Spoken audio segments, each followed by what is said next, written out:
So very good morning, good afternoon, good evening students. जो भी जब भी क्लास को दिख रहा है उसी अकॉर्डिंग मेरी विशेष एक्सेप्ट कर लेना, ठीक है। चलो अब स्टार्ट करते हैं हमारा very next topic, that is the restrictions on utilization of ITC rule 86A।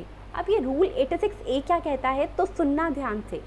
देखो हमने ना स्टूडेंट्स अभी तक ये पढ़ा आईटीसी वो कैसे कैसे अवेल करेगा। अब ये भी तो हो सकता है कि वो जो इनपुट टैक्स क्रेडिट अवेल करना चाह रहा है, जो उसने आईटीसी यहाँ पर कहा कि मैं क्लेम कर रहा हूँ, वो किस बेसिस पर कहा, वो उन बेसिस पर कहा जो कि फ्रॉड्यूलेंट मैनर में थे। फॉर एग्जांपल हमने पढ़ा था section 16 subsection 2 clause number B, क्या कि जो रेसिपिएंट है अगर उसको आईटीसी क्लेम करना है, आईटीसी अवेल करना है, तो उसके लिए कंडीशन आती है, सेकेंड कंडीशन, कि उसको गुड्स या सर्विस उसने एक्चुअली में रिसीव किए हों, ठीक है। अब उसने गुड्स या सर्विस कुछ रिसीव ही नहीं करे थे और फिर भी कह रहा था मैं तो आईटीसी क्लेम करूँगा। तो ऐसे कुछ केसेस डिफाइन है हमारे पास rule 86A of CGST rules 2017 में, और उसमें बोला गया है कि एक ऑफिसर, अभी हम बात करेंगे डेजिग्नेटेड ऑफिसर की, अगर उसको लगता है कि ये सब केसेस हैं, उसको आईटीसी नहीं मिलना चाहिए, तो वो वहाँ पे रिस्ट्रिक्ट कर सकता है आईटीसी को, ठीक है। सो ये है restriction on utilization of input tax credit. अच्छा मैम इसके नोट्स बनाने हैं या बुक से? तो स्टूडेंट्स इसके लिए ना बुक में ही बहुत बेटर वे से प्रेजेंटेशन की हुई है। हम rule 86A plus rule 86B दोनों ही हमारे ICAI के स्टडी मटेरियल से करने वाले हैं, ठीक है। तो आप करोगे क्या, जहाँ पर मैंने अभी आपको नोट्स बनवाए हैं, इससे पहले utilization of input tax credit, वहाँ पर मेंशन करो rule 86A plus rule 86B book से, ठीक है। मतलब वहाँ पर लिख लो, ऐसा ना हो कि आपको ध्यान ना रहे, अभी लिखो। लिख लिया? अब समझो। देखो स्टूडेंट, अगर कोई भी कमिश्नर है, कमिश्नर GST, ठीक है, तो कमिश्नर या फिर एक ऐसा ऑफिसर जो किसकी रैंक से कम नहीं होना चाहिए। तो देखो स्टूडेंट, यहाँ उन्होंने बोला कि मान लो फर्स्ट ऑफ ऑल तो कमिश्नर के पास ये पावर होती है कि वो इस आईटीसी को रिस्ट्रिक्ट कर सकते हैं। अच्छा मैम, कमिश्नर के अलावा अगर कमिश्नर और किसी ऑफिसर को इसके बिहाफ में ऑथराइज कर दे, किसको ऑथराइज करे? किसी भी रैंक को नहीं, not below the rank of assistant commissioner. So किसको ऑथराइज कर सकते हैं? वो असिस्टेंट कमिश्नर तक की रैंक वाले ऑफिसर्स को, उससे बिलो रैंक को ये काम नहीं देंगे, ठीक है। तो या तो कमिश्नर या फिर कोई भी ऑफिसर जिसको कमिश्नर ने ऑथोराइज किया है, but that officer must not below the rank of an assistant commissioner, वो उनके पास ये पावर होती है कि वो रिस्ट्रिक्शन लगा सकते हैं, ये पर्सन अब इलेक्ट्रॉनिक क्रेडिट लेजर से इतना आईटीसी क्लेम नहीं कर सकता। मैम ऐसे कैसे? अगर if they have the reasons to believe ना कि पर्सन जो आईटीसी अवेल करना चाह रहा है वो उसके लिए इनएलिजिबल है, या फिर उसने फ्रॉडुलेंटली उसको अवेल करा है, ठीक है, फ्रॉड तरीके से, फ्रॉडुलेंट मैनर में उसको उसने इलेक्ट्रॉनिक क्रेडिट लेजर में दिखाया है। अब पढ़ते हैं ऐसी कौन कौन सी रिस्ट्रिक्शन है। सबसे पहली रिस्ट्रिक्शन आती है स्टूडेंट कि उसके पास जो टैक्स इनवॉइस है, आपको सेक्शन 16 में पढ़ाया मैंने कि उसके पास टैक्स इनवॉइस होना चाहिए या कोई और डॉक्यूमेंट, ठीक है। तो वो जो टैक्स इनवॉइस या फिर जो डॉक्यूमेंट है ना, वही गलत थे। कैसे? पहला केस, जिस सप्लायर ने, फॉर एग्जांपल उसने कहा मुझे इस मिस्टर ए ने ये जो डॉक्यूमेंट है ये इशू किया है, mister A is actually a non existent person, वो है ही नहीं, वो कहीं है ही नहीं, तो उसने ऐसे ही किसी का नाम लिख दिया कि मैं आईटीसी अवेल करूँगा, मुझे इसने ये इशू किया था, मतलब फ्रॉड करना चाह रहा है, आईटीसी कांट बी अवेल। सो ऐसे किसी पर्सन ने उसको इशू किया है जो कि नॉन एग्जिस्टेंट सप्लायर है, मतलब वो प्रैक्टिकली एग्जिस्ट ही नहीं करता। या फिर स्टूडेंट्स जो उसने कहा, अब उसने कहा था मिस्टर ए तो है लेकिन वो सेक्टर 16 से अपना बिजनेस कर रहा है, सेक्टर 16 दिल्ली में वो अपना बिजनेस कर रहा है। जाकर ऑफिसर्स ने पता किया तो मिस्टर ए सेक्टर 16 दिल्ली से कोई बिजनेस नहीं करता, मतलब अगेन उन्होंने ये कहा कि ये कुछ फ्रॉड कर रहा है। इट मीन्स वो टैक्स इनवॉइस ऐसे पर्सन ने इशू किया जो कि अपने बिजनेस को रजिस्टर्ड प्लेस ऑफ बिजनेस से कंडक्ट नहीं करता, person not conducting any business from the registered place of business, ठीक है। अब रजिस्टर्ड प्लेस मतलब देखो समझो, उसने ये बोला सेक्टर 16 से ये काम करता है। अच्छा सेक्टर 16 से मैम उसने खुद बताया था कि नहीं, ये उसका रजिस्टर्ड प्लेस था।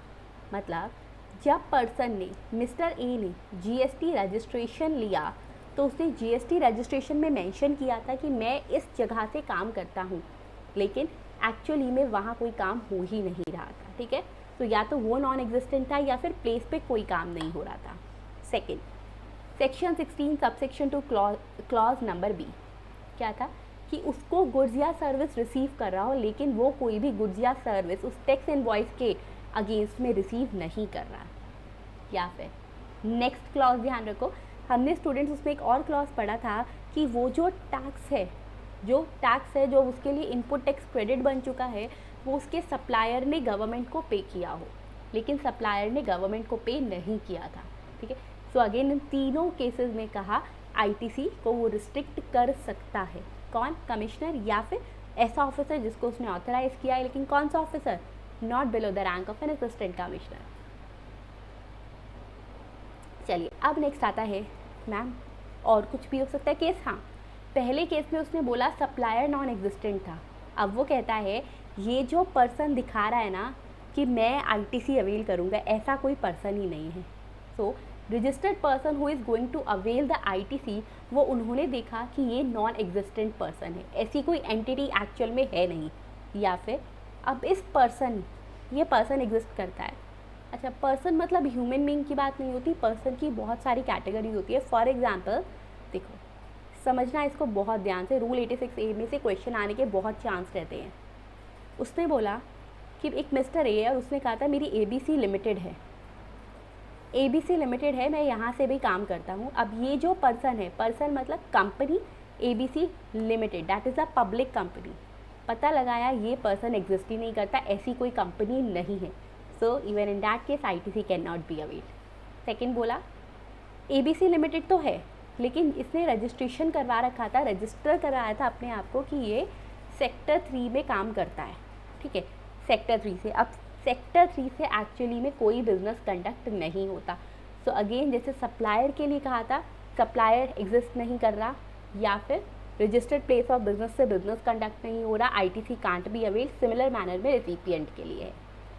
या फिर उसको बोला स्टूडेंट्स रजिस्टर्ड पर्सन के पास टैक्स इनवॉइस या वैलिड डॉक्यूमेंट था ही नहीं। एक बार इसको आपको मैं ब्रीफ दे दूँ। यस, पहला केस टैक्स इनवॉइस या वैलिड डॉक्यूमेंट तो था, लेकिन वो जो डॉक्यूमेंट जिस बेसिस पे था वो बेसिस नहीं था। मतलब सप्लायर नॉन एग्जिस्टेंट था, वहाँ से काम नहीं कर रहा था, रिसीव नहीं करी गुड्स या सर्विसेज, या फिर गवर्नमेंट को टैक्स पे नहीं किया था सप्लायर ने। सेकेंड, ये जो रजिस्टर्ड पर्सन है जिसको आईटीसी लेना है वो नॉन एग्जिस्टेंट है, या फिर वो अपने रजिस्टर्ड प्लेस से काम नहीं करता। थर्ड, टैक्स इनवॉइस या फिर वैलिड डॉक्यूमेंट ही नहीं है। So in all these cases a person can not claim the ITC. खुद से नहीं, उसको ऑफिसर रिस्ट्रिक्शन लगाएगा। ये है रूल 86A। अब अगर एक बार रिस्ट्रिक्शन लग गई तो वो कितने टाइम तक चलेगी? तो स्टूडेंट्स अगर एक बार रिस्ट्रिक्शन लग गई तो वो 1 साल के लिए वैलिड रहती है। जिस दिन रिस्ट्रिक्शन लगी उससे 1 साल के लिए वैलिड, ठीक है। नाउ द थिंग, अगर बीच में ऑफिसर को लगा कि जिस बेसिस पे मैंने ये रिस्ट्रिक्शन लगाई थी वो बेसिस उन्होंने अब रिवर्स करके ठीक कर दिया, मतलब अब उसके पास टैक्स इनवॉइस है, तो हाँ वो उस रिस्ट्रिक्शन को विड्रॉ भी कर सकता है, बट प्रोवाइडेड कि उसको लग रहा है कंडीशन सेटिस्फाई हो रही है। ओके, ये था रूल 86A। समझ आया? क्लियर है? हाँ, इसमें से क्वेश्चन आने के चांस रहते हैं 3 मार्क्स का। देखो अब बात आई मैम ये तो था आईटीसी को अवेल नहीं कर सकता। मान लो उसने आईटीसी जो अवेल कर लिया, फिर क्या होगा? तो देखो students, if the ITC is so availed, the restrictions can be imposed by not allowing such ITC to be used for discharging any liability. अगर ITC इलेक्ट्रॉनिक क्रेडिट लेजर में शो हो रहा है, अवेल कर रहा है, अब उसके अगेंस्ट में वो कोई लाइबिलिटी अपनी पे ऑफ नहीं कर पाएगा, आउटपुट टैक्स लाइबिलिटी से सेट ऑफ नहीं कर पाएगा, या फिर अनयूटिलाइज्ड अमाउंट ऑफ ITC जो है वो उसका रिफंड नहीं मंगवा सकता। Okay, great. नेक्स्ट आता है रूल 86B। हाँ, रूल 86A ओवर हो गया। Rule 86B is an amendment. आप देख भी रहे होंगे, मैं आपको बता दूँ स्टडी मटेरियल में, ICAI स्टडी मटेरियल में अगर कोई भी लाइंस आपको कभी शो होती हैं that they are bold plus italics, इस फॉन्ट में है वो, so it means that's an amendment. अब अमेंडमेंट है तो आप समझ गए होंगे कि हाँ बहुत ज़्यादा इम्पॉर्टेंट है, बिल्कुल है। पढ़ें ये, पहले समझो फिर बताते हैं। देखो स्टूडेंट्स, उसने क्या बोला है रूल 86B में, rule 86B of CGST rules 2017। देखो यहाँ बोला, आपको पता है ना कि एक पर्सन को अगर अपनी टैक्स लायबिलिटी पे करनी है तो उसके पास जो ITC अवेल होता है, ITC है उसके पास, वो उसका यूज़ कर सकता है। हाँ मैम, ITC किस में होता है मैम? इलेक्ट्रॉनिक क्रेडिट लेजर में, ठीक है। लेकिन इन्होंने क्या कहा? इन्होंने कहा अगर पर्सन की टर्नओवर एक पर्टिकुलर अमाउंट तक है, अभी अमाउंट की बात करेंगे कितनी, दैट इज़ 50 लाख, बट और डिटेल में बताऊंगी, तो वो इलेक्ट्रॉनिक क्रेडिट लेजर को सिर्फ 99% तक यूज़ कर पाएगा। यानी जितनी टैक्स लायबिलिटी है उसका 99% तो वो ITC यूज़ कर सकता है, इलेक्ट्रॉनिक क्रेडिट लेजर।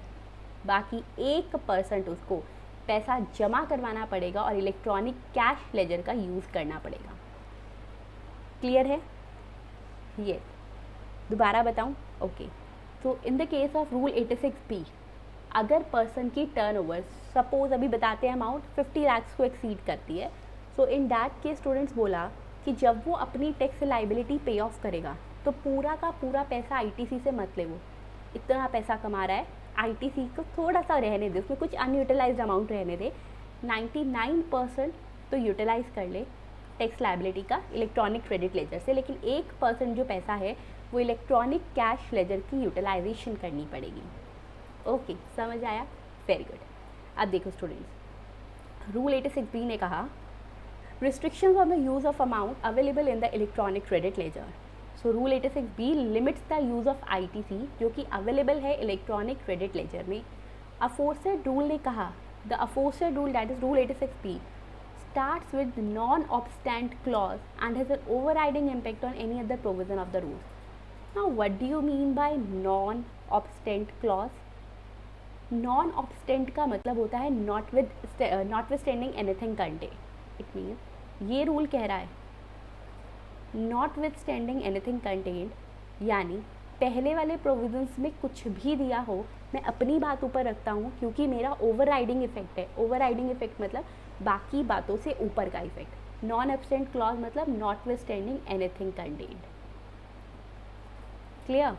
यस, समझ आया? हाँ, नॉन एब्सेंट क्लॉज जो होता है वो आपके लॉ में भी टर्म यूज होती है, तो ध्यान रखना। अब ये कब कब लगेगा? तो अगर एक पर्सन की taxable supply either is goods और सर्विसेज, अगर एक रजिस्टर्ड पर्सन की taxable supply, total supply, not the profit, not the tax amount, total taxable supply 50 lakh से ज़्यादा है, 50 लाख तक है नहीं लगेगा, 50 लाख से ज़्यादा है, वो भी एक महीने में, बहुत हाई अमाउंट उन्होंने बोला है, 50 लाख पर मंथ से ज़्यादा की टैक्सेबल सप्लाई है तो रूल 86B लगेगा। ओके, अच्छा मैम अगर एक महीने में 50 लाख से कम है तो ये रिस्ट्रिक्शन नहीं लगेगी। अब टैक्सेबल सप्लाई की बात करिए, इसका मतलब ना तो इसमें एग्जाम्प्ट सप्लाई आएगी क्योंकि वो एग्जाम्प्टेड है, टैक्स नहीं लगना, ना ही ज़ीरो रेटेड सप्लाई आएगी, दोनों सप्लाईज नहीं आएंगी। ज़ीरो रेटेड मतलब SEZ वाली सप्लाई और एक्सपोर्ट वाली, ओके, दोनों नहीं आएंगी।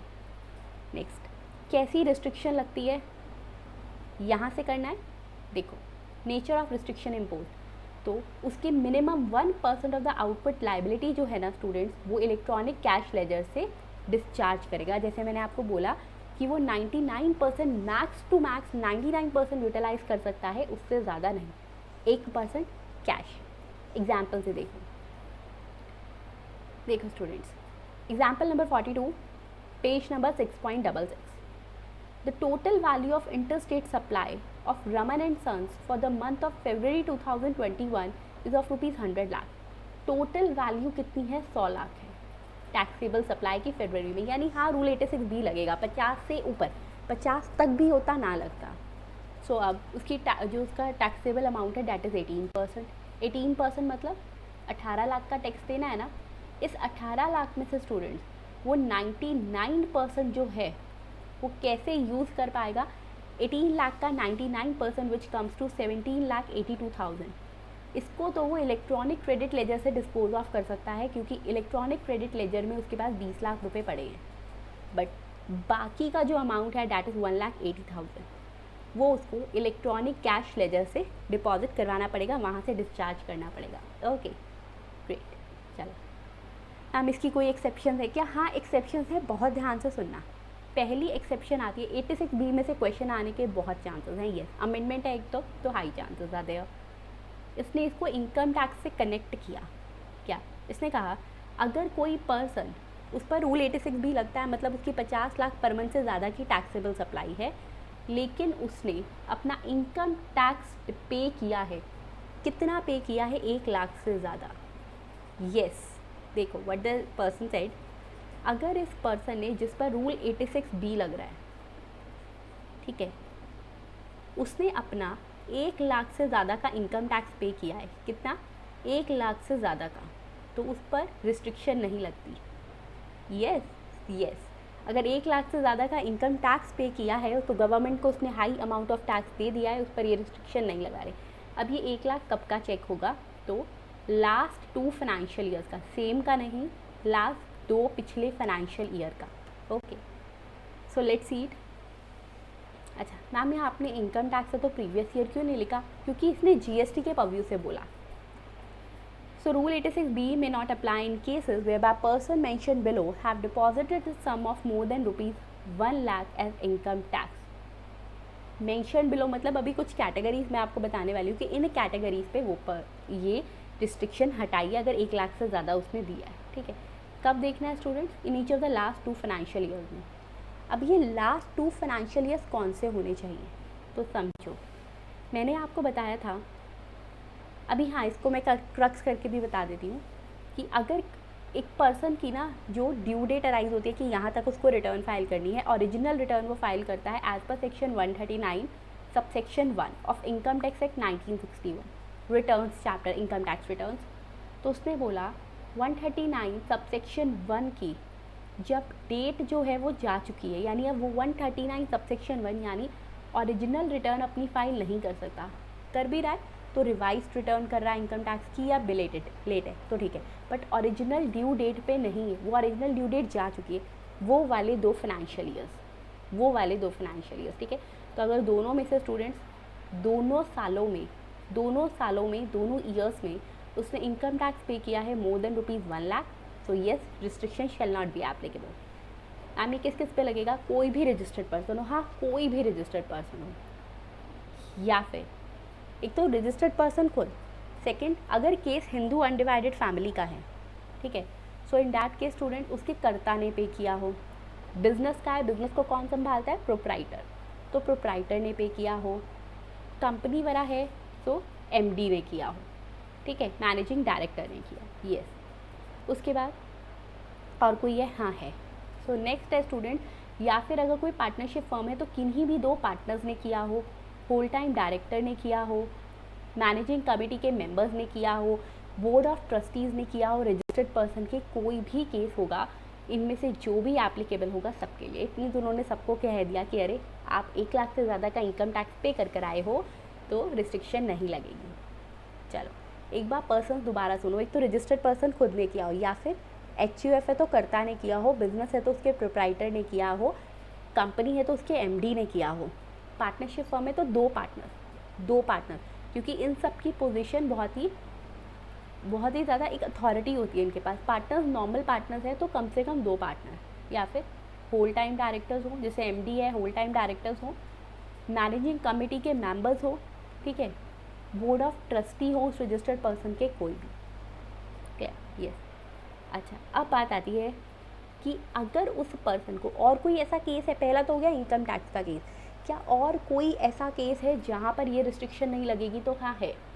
अगर स्टूडेंट्स उसने क्या किया है, अगर उस पर्सन के पास GST से रिफ़ंड आया है और वो रिफ़ंड कितना है?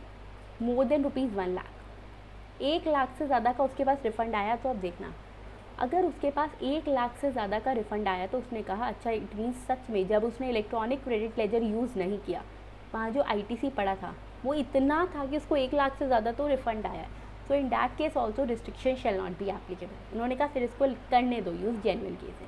अच्छा मैम रिफ़ंड कब आया हो? So students in the preceding financial year, पिछले वाले फाइनेंशियल ईयर में।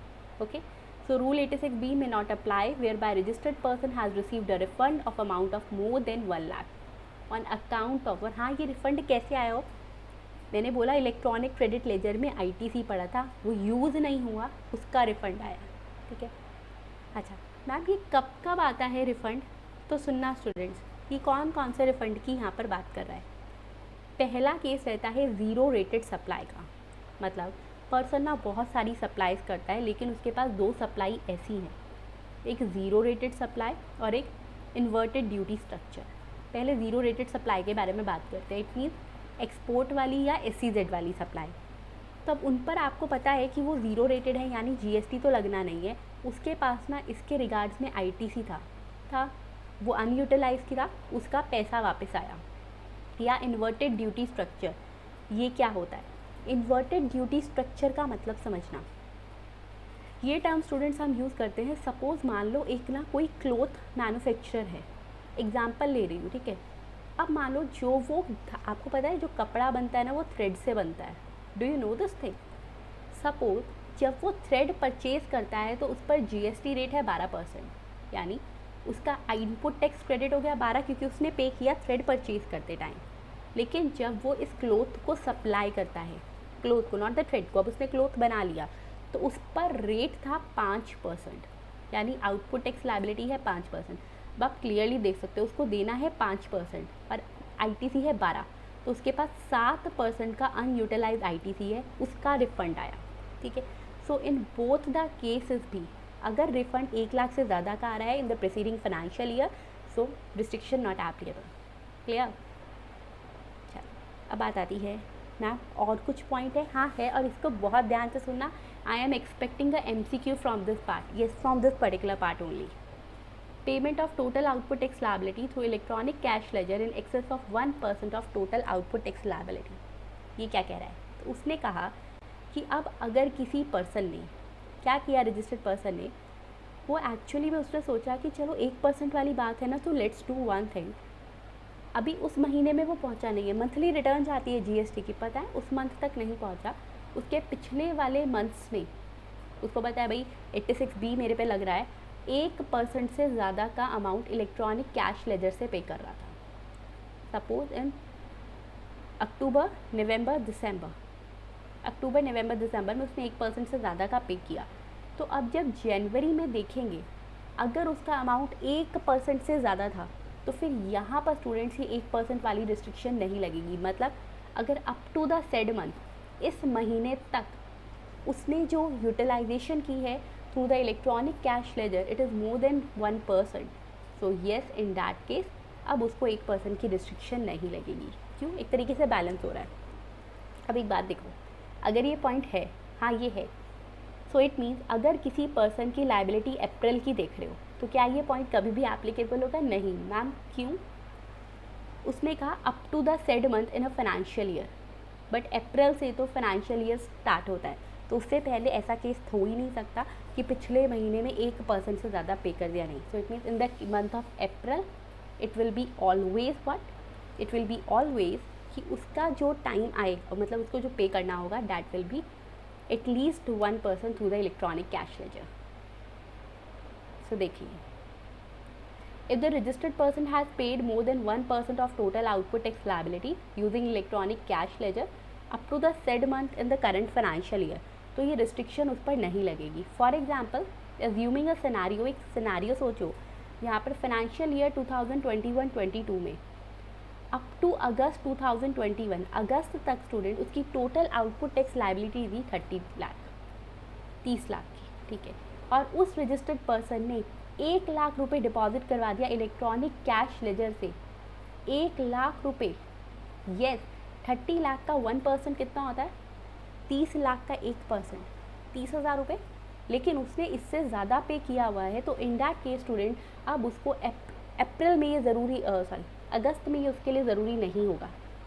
अप टू अगस्त किया है, तो नेक्स्ट मंथ दैट इज सितंबर के लिए अब उसके लिए ज़रूरी नहीं है कि 1% वाली वो कंडीशन लगाए, ओके, क्योंकि उसने ऑलरेडी 1% से ज़्यादा पे किया हुआ है वहाँ। अप टू अगस्त यानी अगस्त एंड तक। अब वही पॉइंट जो मैंने आपको अप्रैल वाला बताया यहाँ पर लिखा हुआ भी है कि अप्रैल के केस में ये पॉइंट नहीं आएगा क्योंकि वो तो स्टार्टिंग होता है, तो up to said month in a financial year नहीं आएगा।